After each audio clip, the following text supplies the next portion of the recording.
2005년 11월 2일 오후 2시 반 대전 서구 갈마동의 빌라 2층 원룸에서 26세 여성 김미윤 가명 씨의 시신이 발견되었다. 시신은 얼굴을 알아볼 수 없을 정도로 부패해 있었다. 김 씨의 남편은 일 때문에 2달 넘게 집을 떠나 있었는데 며칠 동안 아내와 연락이 닿지 않자 집을 찾아갔지만 이미 아내는 사망한 이후였다. 경찰이 조사한 결과 김 씨는 시신으로 발견되기 나흘 전인 10월 29일에 살해당한 것으로 추정되었다. 그때 이후로 김 씨의 행적이 끊겼기 때문이었다. 김 씨는 10월 28일 밤 8시 반쯤에 남편과 통화했고 10월 29일 새벽 1시 40분에 김 씨가 술에 취해 울음을 터뜨리자 업주가 택시에 태워보냈다고 한다. 그리고 1시 48분에 김 씨가 업주와 통화를 한 게 그녀의 마지막 전화였다. 새벽 3시쯤에 김 씨의 친구가 김 씨에게 전화를 걸었지만 수신과 동시에 끊어졌다고 한다. 그 후로 어느 누구도 김 씨의 목소리를 들은 사람은 없었다. 남편은 김 씨와 연락이 닿지 않자 대전에 있는 친구에게 부탁해 집을 찾아가도록 했지만 역시 김 씨의 모습은 보이지 않았다. 김 씨는 10월 29일 새벽 1시 40분에서 새벽 3시 사이에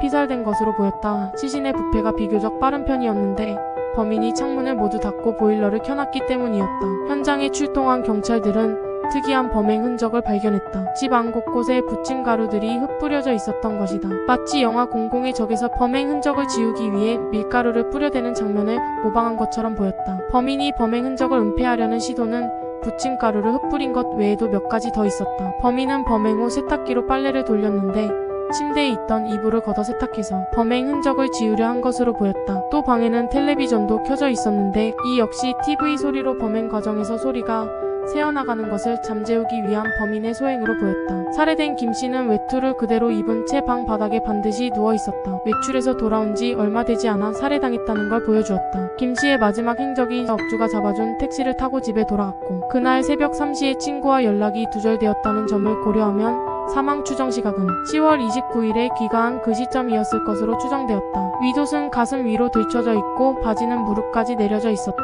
양 발목은 노란색 포장용 테이프로 묶인 상태였다. 집 안 곳곳에는 살림살이가 널브러져 있었다. 침대 위에도 부엌칼과 휴대전화, 지갑과 카드 등이 어지럽게 널려 있었다. 국가수에서는 김 씨가 시신 발견 3일 전에 사망한 것으로 보인다는 소견을 냈다. 또 국가수에서는 김 씨의 사인을 경부 압박 질식사로 판정했고 내장 곳곳이 파열되어 있다고 밝혔다. 즉 이는 범인이 김 씨의 복부 등을 폭행하고 목을 졸라 살해했다는 걸 말해준다. 김 씨가 살던 갈마동의 빌라일 때는 유사한 사건이 자주 일어났던 곳이었다고 한다. 서랍장을 뒤진 흔적이 있고 김 씨의 지갑과 카드 등이 흩어진 것으로 보아 본래 목적은 금품을 노린 것이었을 가능성이 높았다. 범인은 애써 자신의 흔적을 지우려 했지만 사건 현장에는 자신의 흔적이 그대로 남아 있었다. 경찰 측의 말에 의하면 이런 식으로는 증거가 완전히 은폐되지 않는다고 한다. 부침가루 봉지에 자신의 지문을 남겨버렸다. 족적도 나왔다. 용의자가 신고 있던 신발은 공장이나 공사 현장 등에서 신는 작업파일 가능성이 높은 것으로 추정됐다. 침대 매트리스와 피해자의 발등에서는 혈흔이 발견됐다. 결정적 단서였다. 경찰은 이 점의 혈흔을 분석해 범인의 DNA를 확보했다. 전과자들과 대조 작업을 하는 것과 동시에 원한 관계나 치정 관계,